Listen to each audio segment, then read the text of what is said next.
let's just have a look at another general rule, because within this expansion, each term in its own right has some patterns going on, and they're worth exploring. Sometimes we don't want the whole expansion, we just want to know what one term is, and this is going to come up a lot of the time next year when we look at binomial probability. So to find any one term, let's have a look. Are the numbers in this n choose r part related to the powers? Have a look at them and see what you think. They are related, aren't they? So here, if we look at this, we can see if we've got n choose 1, then the power of x is n minus 1. It's this number minus this one. And then the power of y is whatever the bottom number is of that n choose r number. Similarly here, if we have n choose 2, then it's n minus 2 and 2. So this is a pattern that we can put into another general rule just to find any one term in an expansion. Any term will be n choose r, x to the power of n minus r, y to the power of r. Now, a little sneak peek into what we're going to use this skill for. Why would we want to look at just any one term in an expansion instead of looking at the whole thing? Well, when we get to probability in year 12, we'll look at binomial probability. Bi, because we've got two items. So you'll notice here that there's two items inside the brackets. And we're fairly familiar with this expansion. We've looked at this for a few years now, and we're getting increasingly familiar with this. But if we were to expand something like this, we need to think, well, why would we ever do that? Well, let's just consider this scenario, and let's say, all right, let's look at the probability of the various outcomes when I toss a coin twice. I've got heads or tails for my first option, and then I've got heads, tails, and heads, tails for my second toss. So we can see there that there's three outcomes, really, if we don't include order. There's two heads, there's two tails, and there's one of each. And we also know that the one of each is twice as likely, and that's because there's two out of the four. So if we say here, all right, instead of x and y, let's get rid of that and say we've got the probability of heads and we've got the probability of tails. We know that 1 to the power of anything is still 1. So we can come up with a really clever way of expanding this out and saying, all right, here we've got half squared. We've got two lots of a half times a half, sorry, a little bit messy there, plus a half squared. Now, quick inspection will tell you that the two sides are equal here. How we're going to use this though, well, if each of these are a probability of something happening and the complementary probability of that thing happening, here I've got equally likely outcomes, so I can have half and half, but I could just as easily have a weighted coin that's 3/5, 2/5, any two numbers that add up to 1. Then what we can see here is that each of these terms actually give us the probabilities of each of the outcomes. And if we consider this as heads, heads, and heads, tails, or tails, heads, and this is tails, tails, then we've got, sure enough, a quarter, a half, and a quarter, which are exactly the probabilities we'd get.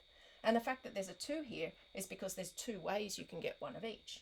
Here, if we were tossing a coin 3 times, we can see that we've got, this would be heads, heads, heads, and if we multiplied the probabilities on the branches, we'd have half times a half times a half. So clearly, to find the probability of getting 3 heads, we need to do half cubed, and that's exactly what we'd have here. And we can quickly and easily come up with the probability of any one of these outcomes happening. So now if I was to toss a coin 50 times, it would take me all day probably to draw up this tree diagram with 50 sets of branches, and there'd be 2 to the power of 50 sets of outcomes, but many of them would be the same combination of the number of heads and the number of tails. So if I wanted to answer a question like, well, what's the probability that when I toss a fair coin 50 times I get exactly 30 heads, I could say, all right, well, I want just one term.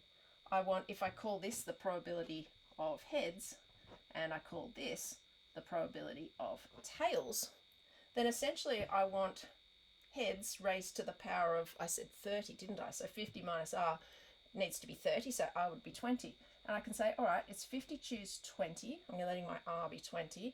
And then I need x, which in this case, the probability of getting heads is a half. And I need to raise it to the power of 30 because I want 30 heads. But I need to also multiply a half to the power of 20 because I'll need to get 20 tails. Now, this is something that we can pop into our calculator, although once the numbers get really big, sometimes our calculators aren't good enough. We need an Excel spreadsheet or something else.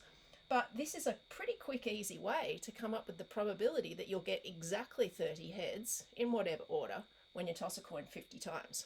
Now, you don't really need to write any of this down because this is next year's work, but a sneak peek into why I wouldn't want to list the whole expansion here. Well, firstly, it's going to have an awful lot of terms, and maybe I only really care about one of the terms. Now, having said that, in this year 11 part of our course, some of our expansions don't lend themselves to a probability type of situation. To be a probability situation, you'd need two numbers here that add to 1, and not all of them can be once we start getting negatives and crazy combinations in there. So really we're just learning a skill. Can you jump through this hoop and find me any one term in the expansion, because that's a skill we're going to use later. Okay, so an example now, find the term in x to the power of 4 in this expansion. So we don't need the whole expansion. We can use our cheeky little formula there just to come up with the one term that we want. Now we want x to be raised to the power of 4. So in other words, we can take this and just customize it a little bit. We can see straight away that n is 7. So a good way to start is just to say any general term in this expansion is going to look like this. It'll be 7, choose r, and then it'll be x to the power of 7 minus r, and then it'll be y to the power of r. So we want to let 7 minus r equal 4. Obviously that's something you can figure out in your head quite a lot of the time, but when you're starting, writing that out isn't silly. I can see that r needs to be 3, so therefore we need 7 choose 3, which we can find on our calculator, and feel free to write it like this if you want to. I mean, we know that this is actually 7 factorial over 4 factorial, 3 factorial. I would advise not to write it that way. Choose one of these. This is the quickest and the easiest, but we know that this is the formula for it if we had to do it by hand. Then we need x to the power of 4, which is exactly what we wanted, and y will be to the power of r, which is 3. Now tidying this up, I can use my calculator to see that this gives me 35. So I've got 35, x to the 4, y cubed.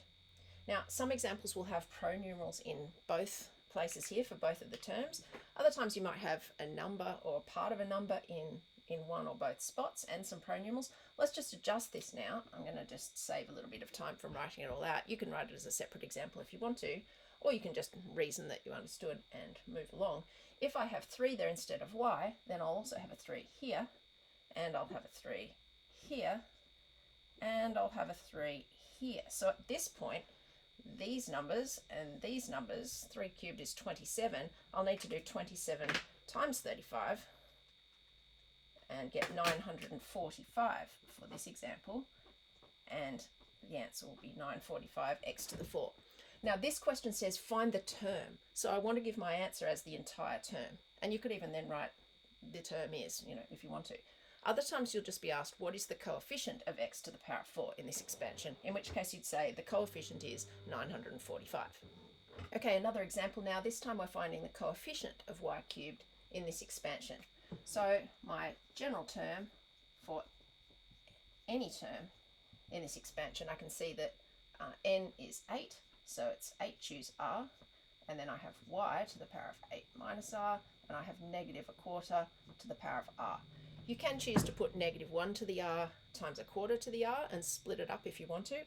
I might do that if this was a bit more of a complicated term with pronumerals in it, or other times I'll just leave it together. It's up to you. So then we want to find the term with y cubed, so we need to let 8 minus r equal 3. So r needs to be 5. So just punch r equals 5 into that little recipe there, and we've got 8 choose 5, y to the power of 3, negative a quarter to the power of 5. So our 8 choose 5 part gives us 56, and I'm going to leave the y cubed for the end. Here I've got 4 to the power of 5 is 1024, so I've got minus 1 over 1024 y cubed, and then tidying these up gives me negative 7 over 128 y cubed. Now that's the term in y cubed. With some more space here, I guess I could do it over on the side. I would write therefore the coefficient of y cubed is negative 7 over 128. And there's my answer.